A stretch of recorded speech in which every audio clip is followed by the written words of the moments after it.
अस्सलाम वालेकुम। Air pollutant को डिस्कस कर रहे थे, तो एयर पॉल्यूटेंट में नेक्स्ट हमारे पास है नाइट्रोजन कंपाउंड्स। इससे प्रीवियस लेक्चर में कार्बन के कंपाउंड को डिस्कस कर चुके हैं, इसके बाद सल्फर के कंपाउंड को डिस्कस कर चुके हैं।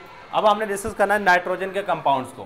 सही, बेसिकली यहाँ पे भी दो ही चीज़ें डिस्कस करनी है। पहले नंबर पे नाइट्रोजन कंपाउंड जो ऑक्साइड्स हैं, मसलन बेसिकली हम यहाँ बात करेंगे ऑक्साइड की, नाइट्रोजन डाइऑक्साइड और नाइट्रोजन मोनोऑक्साइड, ये दो गैसें हैं। अब ये दो गैसें कहाँ से मिलती हैं, मतलब इनके सोर्सेज क्या हैं, और अगर ये पैदा होती हैं तो उसका नुकसान क्या है। नुकसान एक ही है जो कि आपकी बुक के अंदर मेंशन किया हुआ है। पहले नंबर पे ये गैसें बनती कहाँ से, सेकंड नंबर पे इनके इफेक्ट क्या है। ये दो चीज़ें डिस्कस करनी है। बिल्कुल सिंपल सा लेक्चर है। तो पहले नंबर पे लिख लो जी, write down the sources of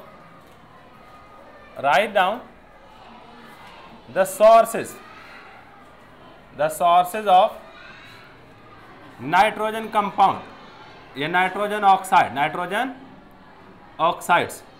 nitrogen के ऑक्साइड्स के आपने सोर्सेज लिखने हैं। अगर बेसिकली देखा जाए तो जो प्रीवियस दो लेक्चर के अंदर हमने बात की है ना, वो सारे के सारे सोर्सेज यहाँ पे आ सकते हैं। सिर्फ एक सोर्स यहाँ पे एक्स्ट्रा करना है, सिर्फ वो स्पेसिफिकली इसी के लिए है।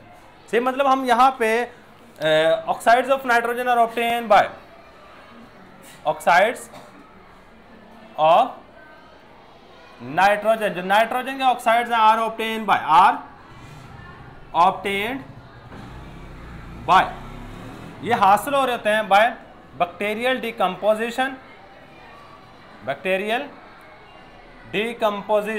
मतलब मुख्तलिफ चीज़ों के गलने सड़ने की वजह से ये वाले ऑक्साइड पैदा होते हैं। इसके बाद फॉरेस्ट फायर की वजह से भी ये वाले ऑक्साइड पैदा हो रहे हैं, फॉरेस्ट फायर। और सबसे मोस्ट इंपॉर्टेंट जो है वह है burning of fossil fuel in internal combustion engine. Burning of fossil fuel से मुराद ये है कि जो पेट्रोल, डीजल या कोई भी चीज़ जो आप इंजन के अंदर जला रहे हो, उसकी वजह से भी ये नाइट्रोजन मोनोऑक्साइड और नाइट्रोजन डाइऑक्साइड पैदा हो रहा है। Burning of fossil fuels in internal combustion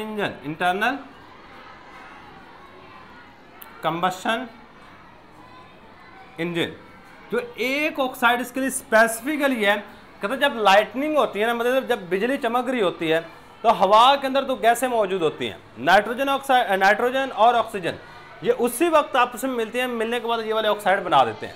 सही है। इसके अलावा ना ये किस तरह burning of fossil fuel in internal combustion engine, जब इंटरनल कंबशन इंजन के अंदर दो गैसें आपस में रिएक्ट करती हैं ना, नाइट्रोजन और ऑक्सीजन, क्योंकि हाई टेम्परेचर पे ही ये दो गैसें रिएक्ट करती हैं और इसके नतीजे हमारे पास बन जाती है नाइट्रोजन मोनोऑक्साइड। ये दोनों आपस में जुड़ जाएंगे और नाइट्रोजन मोनोऑक्साइड की मजीद ऑक्सीडेशन अगर करवा दी जाए, क्या करवा दी जाए, मजीद ऑक्सीडेशन करवा दी जाए, तो इसके नतीजे हमारे पास जो गैस बन रही होती है वो है नाइट्रोजन डाइऑक्साइड। क्या बन रहा होता है हमारे पास, नाइट्रोजन डाइऑक्साइड गैस बन रही होती है। भाई ये बात आपने याद रखनी है। सही, ये छोटा सा केमिकल रिएक्शन है, कोई ज़्यादा डिफिकल्ट नहीं है। नाइट्रोजन और ऑक्सीजन को आपसे मिलाना है, पहले नाइट्रोजन मोनोऑक्साइड बना देनी है, यानी ये दोनों की दोनों चीज़ें आपसे जुड़ जाएंगी। इसके बाद नाइट्रोजन मोनोऑक्साइड मजीद रिएक्ट करती है और नाइट्रोजन डाइऑक्साइड गैस बन जाती है। क्या बन जाता है हमारे पास, नाइट्रोजन डाइऑक्साइड गैस बन जाएगी। अब इसके बाद एक जो चीज़ इसके लिए स्पेसिफिकली है वो ये है कि ड्यूरिंग लाइटनिंग LIGHTENING, लाइटनिंग कहते हैं बिजली चमकने को। क्या कह रहे होते हैं, बिजली के चमकने, ये चमकना नहीं, चमकना। तो बिजली के चमकने को हम क्या नाम दे रहे होते हैं, lightning. During lightning nitrogen gas N2 gas and oxygen gas O2 gas in atmosphere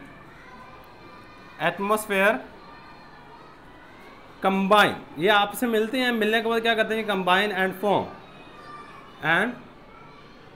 form nitrogen oxide. चलो नाइट्रोजन ऑक्साइड पूरा नाम लिख लो, नाइट्रोजन ऑक्साइड्स, मतलब ये नाइट्रोजन मोनोऑक्साइड बना रहे होते हैं, नाइट्रोजन डाइऑक्साइड भी बना रहे होते हैं। सही है। तो ये दो ऑक्साइड हमारे पास बन रहे होते हैं। अब इसके बाद इसका इफेक्ट अगर देखा जाए तो बच्चे सिर्फ और सिर्फ एक ही इफेक्ट है, ये वाले जो ऑक्साइड अगर हवा के अंदर चले जाएं तो ये एसिड रेन की वजह बन रहे होते हैं। किसकी वजह बन रहे होते हैं? एसिड रेन की। The oxides of nitrogen the oxides of nitrogen, जो नाइट्रोजन के ऑक्साइड हैं, काज, ये वजह बनता है काज एसिड रेन, एसिड रेन, ये क्या करते हैं जी, एसिड रेन की वजह बन रहे होते हैं भाई, ये बात आपने याद रखनी है। तो ये अगर थोड़े से इसकी एक्सप्लेनेशन करना चाहते हैं तो आप इस तरह कर सकते हैं कि when oxides of nitrogen are combined with water, when oxides of nitrogen are combined with nitrogen they form nitric acid. क्या करते हैं, जब नाइट्रोजन के ऑक्साइड जो होते हैं ना, ये आपस में मिलते हैं तो हमारे पास बन जाता है HNO3। इक्वेशन को बैलेंस कर लीजिए, यहाँ पे NO2 लगा लो, सही है। तो ये वाली जो चीज़ बन रही होती है, ये हमारे पास एसिड रेन की वजह बनती है, नाइट्रिक एसिड है। और nitric acid is a strong acid, ये क्या हमारे पास काफ़ी सारा स्ट्रॉन्ग एसिड है। तो भाई ये बात याद रखनी है कि ऑक्साइड, नाइट्रोजन के ऑक्साइड के सोर्सेज क्या क्या हैं और इसके बाद इसके इफेक्ट क्या हैं। ये हमारे पास आज का लेक्चर। अल्लाह हाफिज़।